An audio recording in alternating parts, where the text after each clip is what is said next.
কাঁচা কাঁঠালের তরকারি যে এত মজা, যে কখনো খায়নি সে কখনো বুঝবে না এই তরকারির স্বাদটা কেমন। এটা মাংসের সাথে, মাছের সাথে, বিশেষ করে চিংড়ি মাছের সাথে রান্না করলে বেশ ভালো লাগে। আসসালামু আলাইকুম প্রিয় দর্শক, কেমন আছেন? আশা করি সবাই ভালো আছেন, আমিও ভালো আছি। আমি এখানে কাঁচা কাঁঠাল অর্ধেকটা নিয়েছি। ওপরে চামড়াটা বেশ ভালোভাবে কেটে পরিষ্কার করে টুকরো টুকরো করে কেটে নিয়ে হলুদ আর লবণ দিয়ে প্রেসার কুকারে একটি পাশে সিদ্ধ করে নিয়েছি। তারপর কড়াইতে আমি তেল দিয়ে দিয়েছি 1/3 কাপ, আর দিয়ে দিচ্ছি তেজপাতা, দারচিনি, এলাচ, লবঙ্গ, আর দিয়ে দিচ্ছি পেঁয়াজ কুচি 1.5 কাপ মতো। খুব ভালোভাবে পেঁয়াজটাকে লালচে কালার করে ভেজে নিচ্ছি। লালচে কালার আসা পর্যন্ত অপেক্ষা করছি। আমি ওই দিকে কাঁঠালটাকে পানি ঝরাতে দিয়ে দিয়েছি। আর এখানে দিয়ে দিচ্ছি আদা রসুন বাটা 2 চামচ, পেঁয়াজ বাটা 2 চামচ।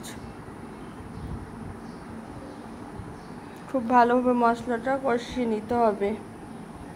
দিয়ে দিচ্ছি পরিমাণ মতো লবণ,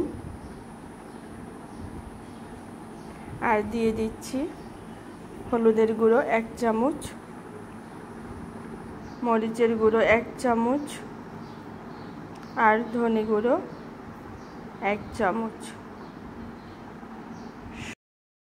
সব মশলা দেওয়া হয়ে গেলে পানি দিয়ে দিচ্ছি অল্প পরিমাণ, দিয়ে মশলাটাকে ভালোভাবে কষিয়ে নিচ্ছি।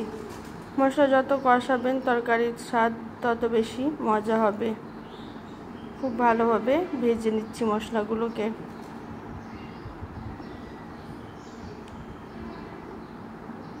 এবার পানি দিয়ে দিচ্ছি, দিয়ে আবারও কষিয়ে নিচ্ছি। এটা যখন ভালোভাবে কষানো হয়ে যাবে তখন আগে থেকে সিদ্ধ করা কাঁঠালগুলো দিয়ে দিচ্ছি।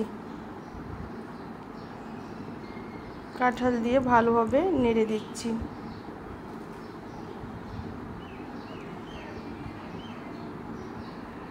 কিছুক্ষণ কষিয়ে পানি দিয়ে দেব।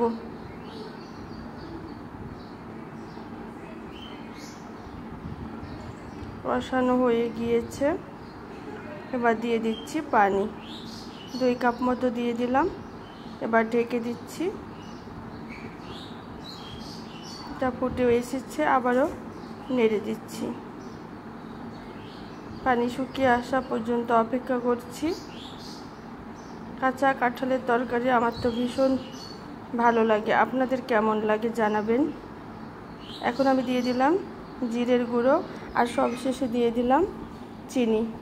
এটা তরকারি দিলে তরকারির টেস্ট আরও দ্বিগুণ বেড়ে যাবে। কেমন লাগলো আমার আজকের রেসিপি অবশ্যই সবাই কমেন্টে জানাবেন। সবাই ভালো থাকবেন। আল্লাহ হাফেজ।